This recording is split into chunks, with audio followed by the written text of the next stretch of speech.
we also have the square wave.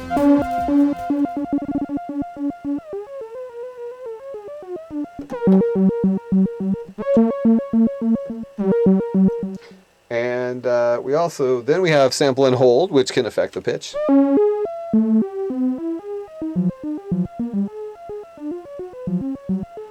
So you're doing that, and you also have the ability to mess with the filter cutoff, so you could do...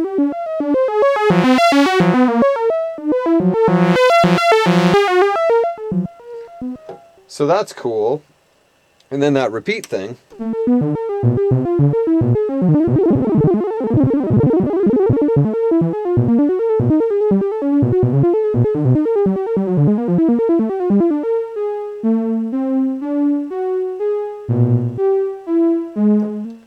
Which is still acting like the sample and hold. Anyway, so you have those. And with all of those controls, again, your presets are just so amazingly diverse in sound. You can just get such a giant variety of sounds that really, especially on stage, if you're a person who wants to do analog synth on stage, your bases are basically covered without having to do a whole huge amount of knob twiddling and yet still having a completely analog synthesizer. Also, there is a pitch wheel, and the pitch wheel is set up in a cool way that the top of the pitch wheel is an octave up, the bottom of the pitch wheel is an octave down. So you don't have the ability to define exactly what the interval is going to be, but you can find where the interval you want is among the range. What this is really good for is if you have like some sound that you're using that's a preset sound and you want it to be higher or lower, you can use the pitch wheel to actually achieve that octave higher low because it's not spring loaded.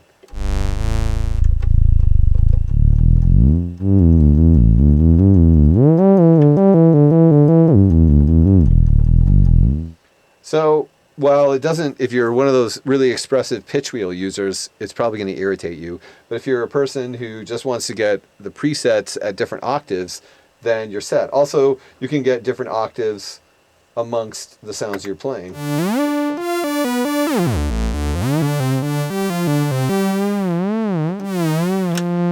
Oh, we didn't even cover the VCA modulation that can happen.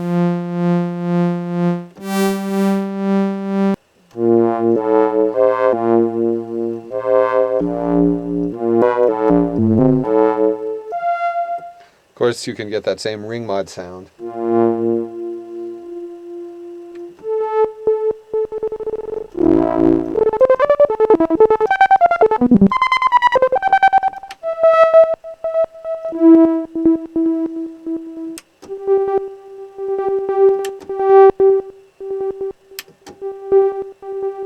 Anyway, the VCA can be controlled by the sample and hold, causing different levels of amplitude.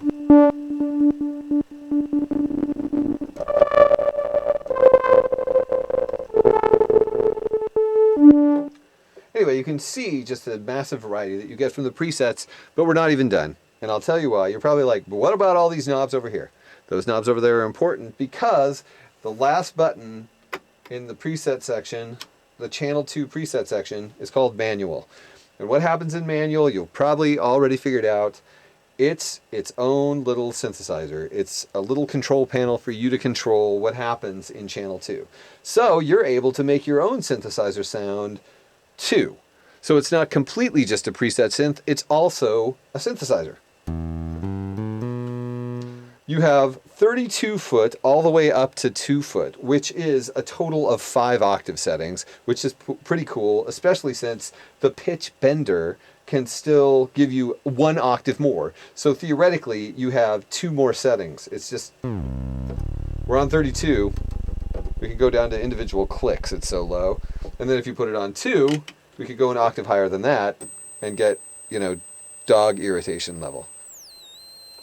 But anyhow, let's have a listen. 32, 16, 8, 4, and 2, which is, that's a lot. That's a wide variance. Okay, the next cool thing about this section is you have a wave mixer. it has both square and saw wave, and you get to balance how much you want of each. Right now it's completely square.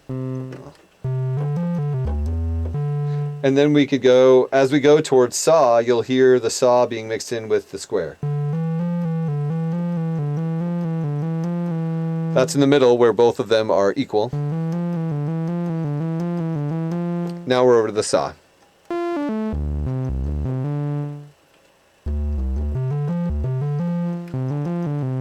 And both the square and the saw on the synthesizer have kind of their own quality. They're not quite traditional square and saw, which is also kind of interesting.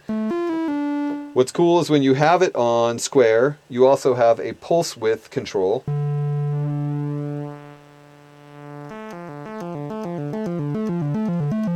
What would have been cool is if they would have given us control over the pulse width modulation, but this synthesizer doesn't have that, which is sad. But you can always turn the knob if you want to.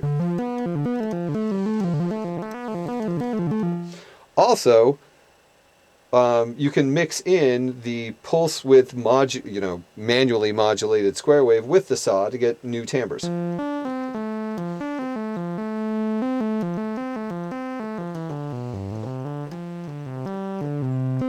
So you have a lot of variety there. On top of that, there is a noise mixer. And the noise mixer is interesting because what they're basically saying is the more you turn this knob up, the more noise you're going to get, the less oscillator you're going to get. So they didn't need to add two knobs, a noise knob and a noise volume knob. So they've kind of covered their bases with that. And then we have a pretty standard VCF, which has the cutoff frequency. It has resonance. Now,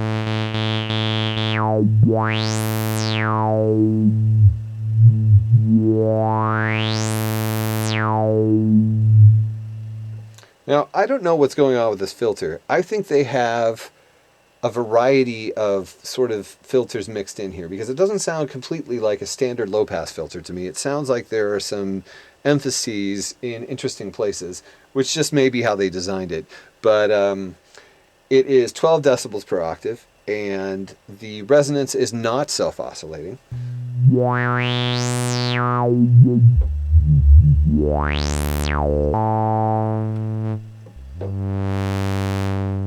That's okay. And we have envelope depth. You've got an ADSR envelope committed to the filter, its own ADSR, which is pretty nice.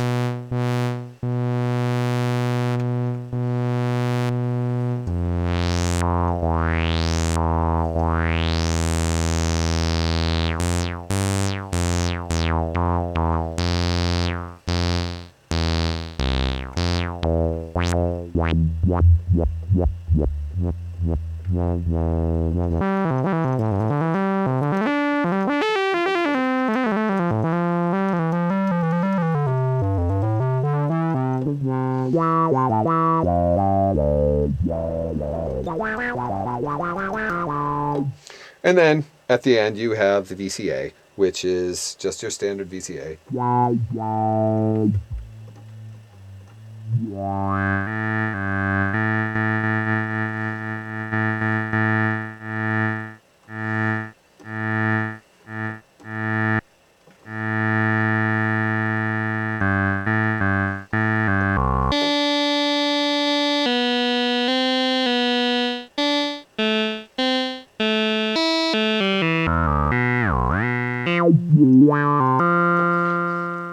And then, of course, you can always take the sound that you've just made and you can mix it in with the Channel 1 presets.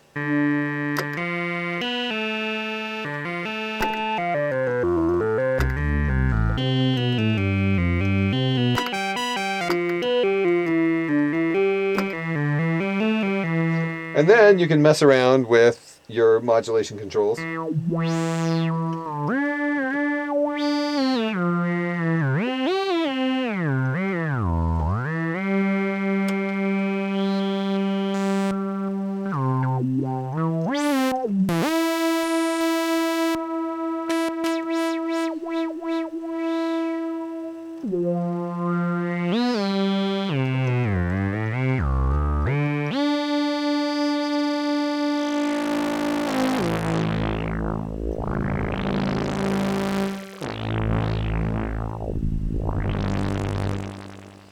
because the modulation, the LFO goes into the audio range, you can get some really cool sounds with that. So there is more than enough here to get you the analog synths you want. You have enough control over the sound to feel like you are actually a synthesizing person instead of just a button pushing person. It's really a great all-around synth. And if you're on stage, it's worth it to be able to press a button and then do what you need to, but have arrived at that sound as quickly as these buttons will provide. And the sounds these buttons give are really good. And you have the ability to create your own sort of thing going on, which gives you the ability to work with the various aspects of the timbre of your sound and the execution of your sound. So it's not just a preset synth. And then it's got this great modulation section and a great overall sound. Some awesome features you may not have noticed, I haven't covered, the fact that you have channel 2 detune, so you can actually do things like this.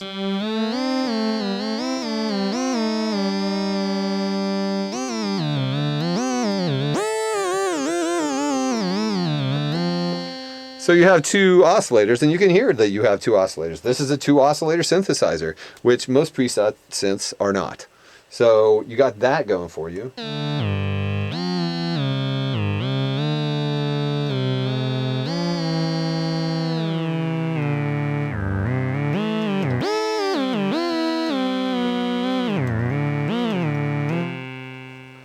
Also, you've got a output off switch. So when you turn that off, only the headphone jack works, and you could get your sounds ready and doing what you need to before the audience can hear you or whatever. Then you flick that on, and you're back being audible. So if you have to tune or something, you can just flick that off and tune, but you won't have to tune because the tuning on this is really solid. Once you've got it set, it holds it. So that's a good thing. On top of these things, you have control voltage inputs for each individual channel. You have trigger inputs for each individual channel. So you can voltage control each channel individually and trigger each channel individually, because again, it is two synthesizers. And then there's an output. So you can use this as a voltage control, a CV controller synthesizer as well. If you run it out to some other module or something from modular synthesizer, or even another CS-15, you can control it from this particular synth. And in the back, finally, there are two outputs, one for each channel, which is awesome. If you plug into each of them, you can get each channel individually. But if you plug into just one channel, if you plug into channel 2, you get both mixed. If you plug into channel 1, you'll just get channel 1. So there are a lot of features that they packed into this synthesizer. It's kind of weird. It looks like they were headed for a consumer model deal, but then they gave all these professional features as well. So I really don't know what they were aiming for, but it turns out it's a great analog synth, especially for live performance. So there you go, the Yamaha CS-15D.